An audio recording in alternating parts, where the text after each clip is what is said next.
Par la suite, le Ghost Rider aura 3 incarnations différentes. Si j'en accepte 2 d'entre elles sans sourciller, la troisième me fait par contre particulièrement grincer des dents. Et on va commencer par celle-là, c'est-à-dire Alejandra Jones. Cette damoiselle dotée d'énormes poumons est effectivement devenue un Ghost Rider, récupérant une partie de l'essence de Zarathos des mains même de Johnny Blaze. Et autant je peux accepter l'idée d'un porteur féminin, autant... Non quoi! Déjà sous forme humaine, ce personnage n'a rien de plus que des boobs sur pattes, et pire encore, quand elle se transforme, elle conserve sa silhouette féminine. Pourquoi? Je vous ai prouvé par A plus B que le porteur prenait l'apparence de Zarathos, et donc qu'il gardait la même stature quel que soit son porteur. Pourquoi ce n'est pas le cas avec Alejandra? Si elle avait reçu un esprit de la vengeance féminin, oui parce que visiblement d'autres esprits de la vengeance ont fini par réapparaître, et que du coup Alejandra gardait ses formes, ok, là d'accord ça aurait été logique. Mais non, c'est bel et bien Zarathos qui la possède. Bon, après j'avoue, pratiquement tous mes griefs à l'encontre de ce personnage viennent de là. Il y a des super-héroïnes que je trouve vachement plus classe et beaucoup moins vulgaires. Bordel de merde, le Rider c'est un personnage que t'es censé craindre, pas désirer. Oh putain. Passons au Rider suivant, Kenshiro Cochrane, le Ghost Rider 2099. Alors en l'occurrence, je l'accepte sans aucun problème car, tout comme le suivant, il ne s'agit pas vraiment d'un Ghost Rider. Ken est un hacker de haut niveau qui, ayant été tué alors que sa conscience était projetée dans le réseau, verra son essence sauvegardée et transférée dans le corps d'un cyborg spécifiquement taillé pour avoir l'air d'un Ghost Rider. Le deuxième s'appelle Robbie Reyes et est un jeune mécanicien qui se verra possédé par l'esprit d'un tueur en série satanique, le changeant alors en un nouveau Ghost Rider qui lui bénéficiera non pas d'une moto mais d'une voiture. J'ai pas grand chose à lui reprocher à ce perso, si on accepte le fait que... Oh putain de merde, qu'est-ce qu'il est moche! Sérieux quoi? Pourquoi un design aussi horrible? Ok, c'est pas un esprit de la vengeance, vous pouviez faire quelque chose de différent, mais... Vous étiez obligé de faire quelque chose d'aussi naze? Putain, le perso est bien pensé, il a une bonne histoire, mais il est laid, putain! Bref, nous connaissons maintenant plus ou moins l'histoire de Ghost Rider. Je vous propose donc de jeter un œil à ses adaptations. Car oui, malgré son manque de renommée, le motard spectral s'est vu bénéficier de 3 apparitions en dehors des comics. 2 premiers films, incarnés par Nicolas Cage dans le rôle de Johnny Blaze, unanimement considéré comme étant des daubes, et la saison 4 de la série Agents of S.H.I.E.L.D., qui faisait survenir Robbie Reyes. Et il faut savoir que, contrairement à la série, les films, eux, ne sont pas liés au Marvel Cinematic Universe. Je m'en vais donc analyser ces 3 éléments et vous en faire une petite synthèse. Comprenez que je vais spoiler, donc si vous ne voulez pas avoir de révélations malvenues, je vous suggère d'arrêter sur le champ cette vidéo. C'est bon? Je peux me mettre à spoiler comme un bâtard? Ok. Action! Alors, le premier film Ghost Rider a été réalisé par Mark Steven Johnson en 2007, et reprenait l'histoire de Johnny Blaze, incarné par Nicolas Cage, Roxanne Simpson jouée par Eva Big Boobs Mendes, Mephisto interprété par Peter Fonda, et Blackheart sous les traits de Wes Bentley. Déjà, le film a l'intelligence de simplifier les origines du Rider, ce qui était nécessaire pour un public qui n'est pas accoutumé aux comics. Ici, Zarathos n'existe pas. En fait, il s'agit de Mephisto qui a réuni tous les pouvoirs de l'enfer afin de se concevoir son petit émissaire perso sur Terre. Si de base l'idée en elle-même n'est pas mauvaise, elle le devient assez vite. Le problème étant que, pour ce film, le Rider a pour rôle d'aller chercher les âmes des individus ayant passé un pacte avec le diable pour les ramener en enfer. Et je vois pas l'intérêt en fait. En quoi Mephisto pourrait pas aller récupérer les âmes lui-même? Et vu à quel point il peut se téléporter et influer quand même pas mal sur le monde matériel, je pense qu'il pouvait se débrouiller tout seul. Et même si, bon, ok, il voulait un larbin. Mais pourquoi lui donner autant de pouvoir? Ça n'a aucun intérêt. Surtout, quand le Rider peut se rebeller. En effet, alors que Mephisto avait fait signer le pacte de San Venganza, d'une valeur d'1 millier d'âmes, son Ghost Rider l'a trahi et a embarqué le contrat avec lui. Et... Non, parce que pendant tout le film, Mephisto a aucun problème à se téléporter pile là où se trouvent ceux à qui il veut parler. Il n'entre pas dans un lieu consacré. Connerie. Blackheart y parvient sans problème. Et quand on lui demande pourquoi... J'ai toute la force de mon père et aucune de ses faiblesses. Et son père, c'est Mephisto. Mais bon bref, il s'agit donc de l'histoire de Johnny, que je vais surnommer Jojo pour l'occasion. Jojo donc, constatant que son père Barton Blaze souffrait d'un cancer, a vendu son âme au diable pour le sauver. Mais manque de bol, Mephisto le trahit en provoquant la mort du père. Pourquoi? Non, parce que dans les comics, effectivement, Crash mourait lors d'une cascade, mais il ignorait qu'il avait été guéri. Il se croyait toujours condamné, raison pour laquelle il tentait une cascade ultra périlleuse. Alors que dans le film, Barton se sait guéri, et il crève lors d'une cascade qui a pas l'air spécifiquement dangereuse. Et il est clairement montré que Mephisto a joué un rôle là-dedans. Mais il ne fallait pas qu'il puisse intervenir entre nous. Hein? Mais non, pas du tout. C'est montré dans la version longue. Johnny lui avoue qu'il compte partir avec sa copine, et Barton lui donne sa bénédiction. À aucun moment il ne se serait interposé. Sans compter que Mephisto demande à Jojo d'abandonner famille, amis et amour, et prend un certain plaisir à ressusciter Gugus chaque fois qu'il crève, car tenant à le garder pour son profit. Ce qui là est à peu près cohérent. Mais pourquoi tuer son père et le forcer à couper les ponts? Rien ne l'aurait empêché de mener une vie tranquille. Donc, autant je trouve l'interprétation de Mephisto vraiment très cool, avec les distorsions de voix, les jeux d'ombre, le fait que les lumières s'éteignent sur son passage, le personnage est vachement classe, y a rien à redire là-dessus. Mais alors niveau psychologie, faut tout revoir depuis le début. Après tout, le contrat est signé, non? Tu as l'âme de Johnny Blaze, tu peux donc en profiter comme bon te semble. En quoi la mort de son père a-t-elle la moindre influence? À part juste pour être méchant. Que Mephisto tente d'arnaquer quelqu'un pour obtenir quelque chose qu'il veut malgré tout, ça peut se comprendre. Quand il ment à Naomi de manière à ce que son fils devienne quand même un Ghost Rider, c'est logique. Le pacte faustien, tu te fais piéger sur des détails. Mais faut qu'il y ait des raisons à ces pièges. Si Barton Blaze était mort d'un accident sans que le diable y ait joué le moindre rôle, bah il pouvait quand même se ramener en disant « Hein? Il est mort quand même ?» Pas mon problème. Je t'ai dit que je le guérirais, j'ai jamais dit que je le rendrais immortel. Mais en l'occurrence, il n'y avait pas de raison de tuer Barton. Aucune raison logique, à part du sadisme. Mais le personnage de Mephisto, du moins dans ce film, n'est jamais montré comme un sadique. Un arnaqueur, certes, mais qui agit pour son profit. Et le meurtre de Barton ne lui apporte strictement rien. Pire encore, à la fin du film, ça pousse même Johnny à se retourner contre le diable. D'autant que t'avais pas besoin du Rider avant plusieurs années. Du coup, t'aurais très bien pu le laisser vivre sa vie peinard pour finalement débarquer en disant « Hey, tu te souviens du contrat que t'as signé il y a 10 ans? Bah tu passes à la caisse maintenant. » Et de toute manière, Johnny n'aurait pas eu d'autre choix que d'obéir. Ce meurtre est complètement con. Passons maintenant au cas de Blackheart. Et là encore, je vais devoir faire une nouvelle parenthèse comics. Blackheart, c'est une créature démoniaque née du vice et du crime, que Mephisto a engendré pour se faire un fils. Son pouvoir en fait un des ennemis les plus puissants de tout l'univers Marvel et... bah quitte à avoir un ennemi vraiment dangereux pour le Rider, c'était tout trouvé. Et je suis très fan de son premier dialogue. Y'a que des Hells Angels ici, les anges de l'enfer. Tu aimes l'enfer? J'ai des doutes. En effet, Blackheart en a ras-le-bol d'attendre sagement en enfer et a décidé de s'emparer du contrat de Saint Venganza pour conquérir le monde. Of course! Mephisto lui explique que c'est pas dans l'ordre des choses, mais va te faire foutre, contrairement à moi, t'es tout faible sur Terre. Ah ouais? Eh ouais. Eh bah ok, je te lance mon Rider au cul, petit con. Oh.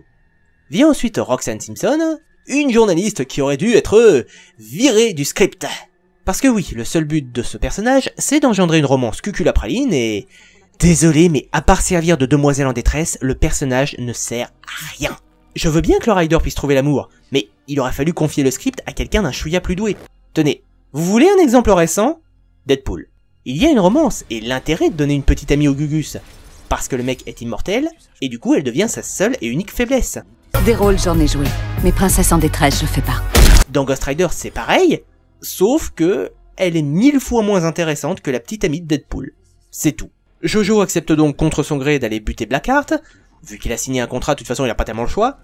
Mais par contre, Mephisto ajoute une clause. Si tu réussis, ton âme te sera rendue. Ouais.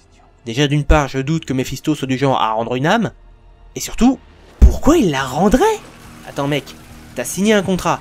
Ton âme, elle est à moi. J'en fais ce que je veux, et jusqu'à la fin des temps. Donc tu vas dégommer Blackheart et tu la boucles. Et ça, c'est un autre défaut du film. À quoi servent les âmes pour Mephisto?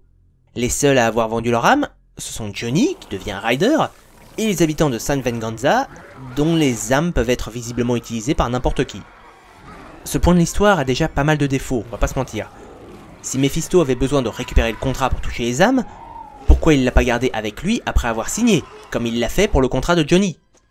Si les âmes sont selon le contrat à lui, pourquoi Blackheart pourra avoir le moindre pouvoir dessus?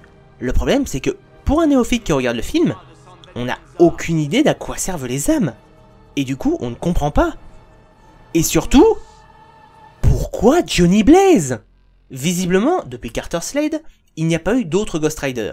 Pourquoi? Il n'y avait aucun contrat à faire signer pendant 150 ans? Est-ce que Mephisto a commencé à éprouver une certaine méfiance à l'égard des Riders et a décidé de se débrouiller seul? Dans ce cas, pourquoi avoir fait de Jojo un Rider? Alors, c'est pas une mauvaise idée de changer des origines, de modifier certains points, surtout par rapport aux comics qui peuvent être beaucoup trop surchargés d'infos. Mais il faut que ce soit cohérent. Et le problème, c'est que le film est bardé d'incohérences.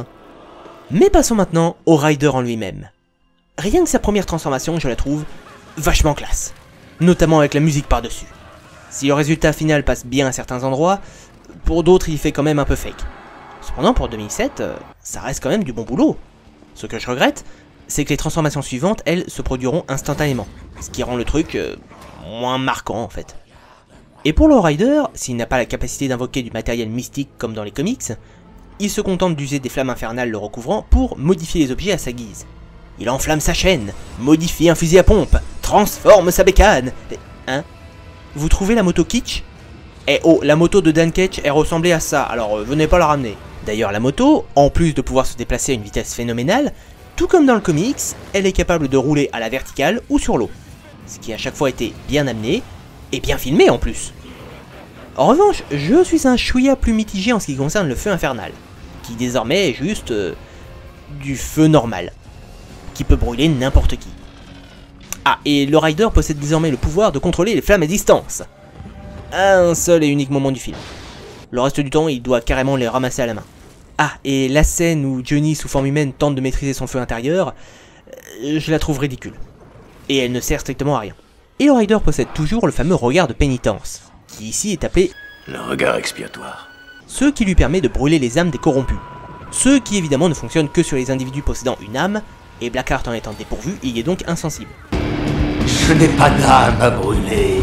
Ce qui là encore est logique. Dans le comic c'était différent, Blackheart étant l'incarnation ultime du mal, et ben lui faire ressentir tout ça ne faisait que le rendre plus fort.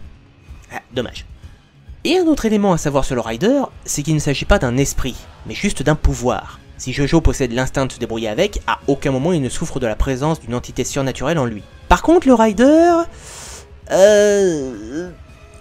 son invulnérabilité est... variable. Quand il arrête un bandit, il se mange un coup de couteau, que Johnny doit faire soigner une fois redevenu humain. Par contre plus tard, le Rider se fait mitrailler sous toutes les coutures, et Jojo n'en subit aucune conséquence. Cohérence toujours. Et nous avons également le personnage de Carter Slade qui... est une belle anecdote en fait. A la base, le personnage du Ghost Rider désignait un autre héros, un cavalier blanc et masqué du Far West, qui entra chacun de ses descendants, reprenant possession d'eux chaque fois qu'ils partiront en croisade, et leur offrant quelques talents au passage. La dernière représentante en date étant Jamie Slade. Et avec l'apparition du Rider que l'on connaît, Slade fut renommé le Phantom Rider. J'ai trouvé l'hommage très bien pensé, et ça intégrait plutôt bien le personnage à l'univers, si on accepte les incohérences. Et surtout, si Slade pouvait se transformer une toute dernière fois, pourquoi s'en servir pour juste une chevauchée? Pourquoi ne pas l'avoir gardé pour un combat, histoire de vraiment filer un coup de main au Rider? Ce personnage avait beau être un très bel hommage à un autre héros de comics, c'est le plus incohérent de tous. Pour ce qui est des effets spéciaux en général, pour un film de 2007, en majeure partie ça fait encore le taf putain. La plupart des effets spéciaux rendent très bien, les effets de morphing sont juste totalement géniaux. Ici on ne transforme pas les acteurs, c'est comme si un voile d'illusion laissait transparaître par instants ce qu'ils sont vraiment, sans véritablement modifier le visage humain. C'est génial! C'est juste une des meilleures idées de visuel que je connaisse pour représenter des démons. Pour finir, si le film a tout de même de très bons aspects, des scènes vraiment cool, on va pas se mentir, s'il se paye une réputation de merde, c'est pas pour rien. Le principal problème, c'est que les psychologies sont bordéliques. Les raisons d'agir ne sont pas toujours cohérentes, et on a parfois du mal à piger comment on en est arrivé là. C'est comme la raison pour laquelle les flics courent après Jojo. Ok, ils peuvent avoir quelques soupçons, mais il n'y a aucune preuve directe.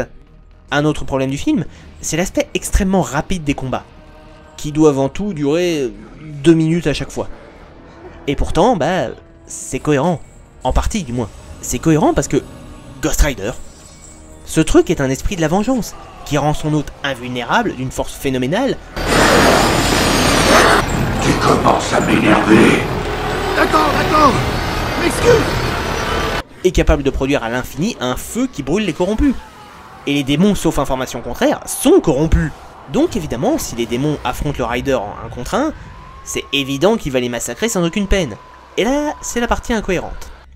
Je pense que les démons sont au courant de la nature excessivement dangereuse du Rider pour eux, d'où le fait qu'ils l'attaquent de manière rapide et sans trop s'engager, en essayant d'attaquer l'humain plutôt que le Rider. Du coup, est-ce qu'il n'aurait pas été plus sûr pour eux d'avoir des sbires, ou alors de tous attaquer en même temps? Ça aurait tout autant rendu justice à la surpuissance du Rider, et en même temps, ça aurait un peu plus comblé les attentes de ceux qui espéraient des combats. A l'inverse, Blackheart ne le craint pas. Genre, pas du tout.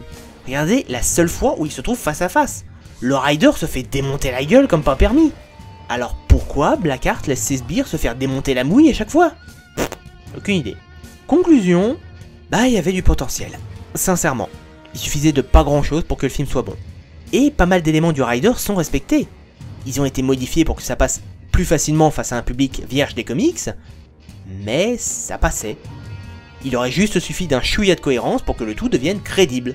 Bon, et il aurait fallu réécrire des passages entiers du scénario, mais bon. On va maintenant passer à Ghost Rider 2. Ayez pitié, désolé, plus aucune pitié. Il faut savoir que j'ai toujours eu une petite sympathie pour le film Ghost Rider. Il était pas top, mais ça restait la seule incarnation de mon super-héros favori. Donc évidemment, il y avait droit à un petit traitement de faveur dans mon cœur. Puis est arrivée la bande-annonce de Ghost Rider 2. Oh putain de merde! Ça débordait de classe, ça promettait du fun, de la rage, des flammes, de la violence et une blague pipi. Mais en dehors de ça, le visuel était génial! Puis est arrivé le film.